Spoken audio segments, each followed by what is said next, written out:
Hello, ladies and gentlemen, boys and girls. I am Canon photographer Randall and Rueff. Today is Tuesday, October the 14th, 2014 AD.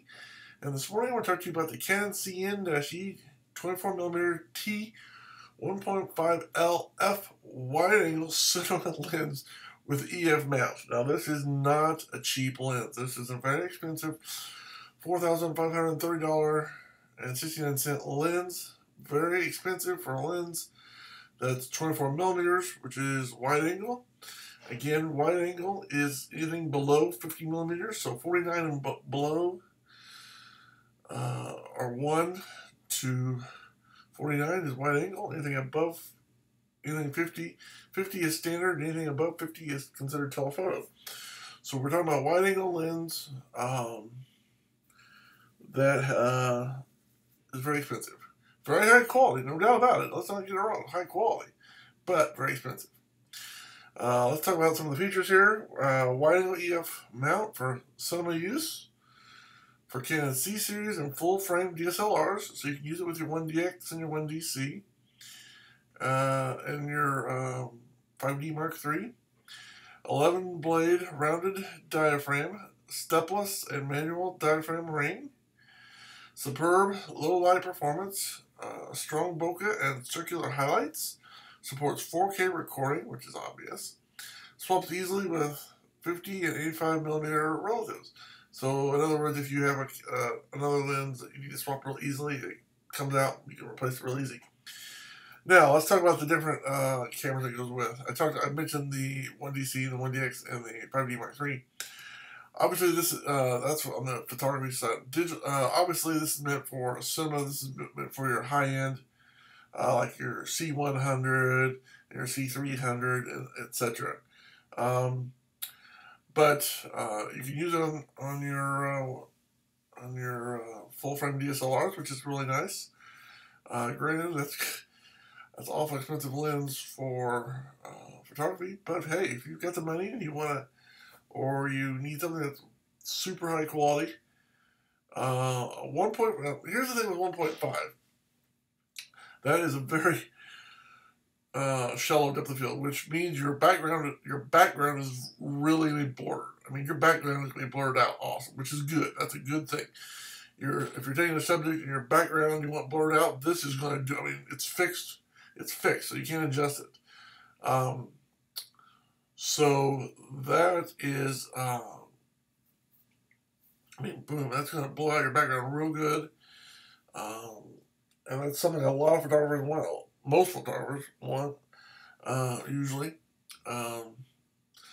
So if you want to do that, that's going to, now here's the downside to that, though. There is a downside. If you're shooting portraits or people or groups of people, there could be, like I've had instances where, for example, people are lined up in a line and they're similarly,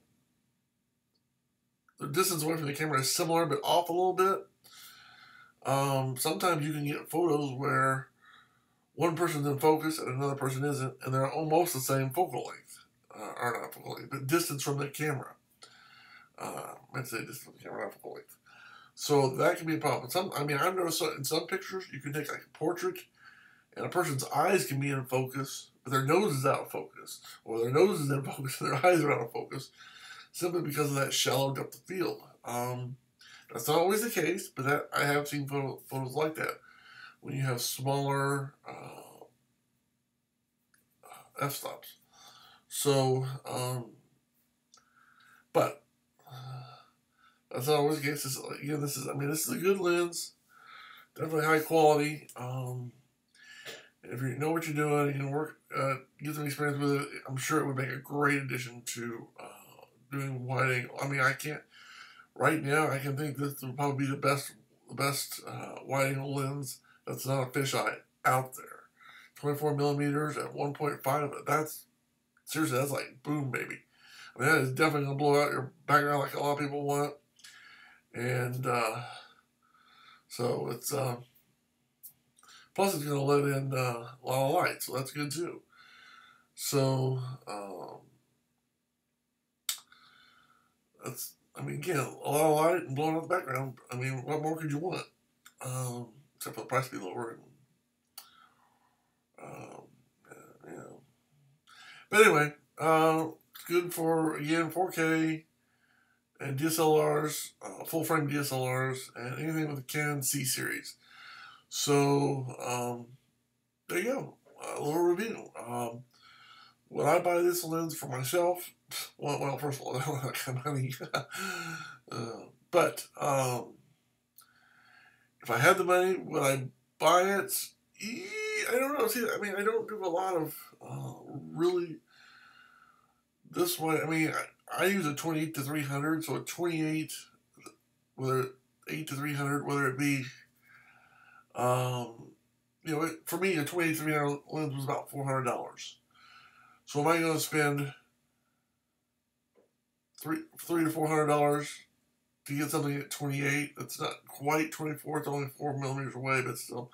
Or am I going to spend $4,500 or more than $4,500 to get something that goes a little bit wider and does considerably better when it comes to blowing out the background, letting in more light, and probably a sharper focus because it's better glass. So, I mean, is it better for that one focal length? Absolutely.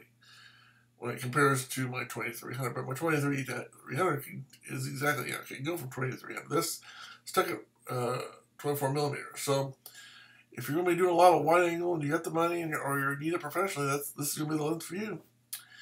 On the other hand, if you're not doing a lot of 24 really wide angle photos, then this won't be the lens for you. And it might not be the lens for you because it costs $4,530. I know that's my downside. But there you go. Is it the lens for you? Maybe, maybe not. So until next time, I'm Canon user photographer, Randall. Thanks for watching. Have a good day. God bless. And as always, keep taking those pictures. Bye.